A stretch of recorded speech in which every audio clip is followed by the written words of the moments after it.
তো গাইস খাওয়া কিন্তু কমপ্লিট। এটা রয়ে গেছে চিলি ফ্লেক্স একটা রয়ে গেছিল, এখন আছে অল্প করে, মানে এখন আছে এই যে ঝরে ঝরে পড়ছে, ঠিক আছে। তার আগে তো দিয়ে দিচ্ছি আমি তো একটুখানি। পেঁয়াজি মানানো হচ্ছে গাইস। দেখো আবার দেওয়া হবে।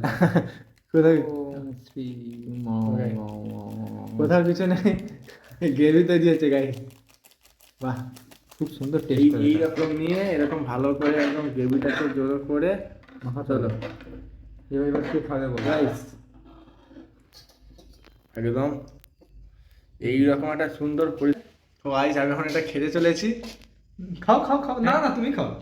তো গাইস পিৎজা শেষ হয়ে গেলে যেই সব মালপত্রগুলো বেশি হয়ে যায়, আর তার সাথে কি আমরা সব চিকেনের কী সব নিয়েছিলাম তার সব গ্রেভিড হয়ে গেছিলো, চিলি ফ্লেক্স আর আছে কি অরিগানো নিয়ে কিন্তু রেডি করা হয়েছে। এই মালটা কিন্তু ফেলাবো না, আমরা কিন্তু খেয়ে নেব, ঠিক আছে গাইস।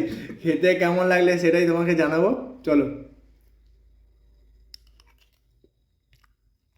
বাহ, ওহ, ওটা খাওয়ার পরে মুখ মুছতে হয়, লিপস্টিকটা উঠে যাবে।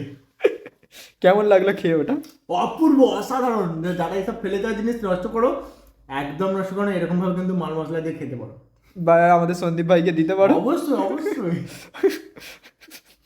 এইখানটাই তৈরি করেছে, দেখো এইগুলো কি গাইস।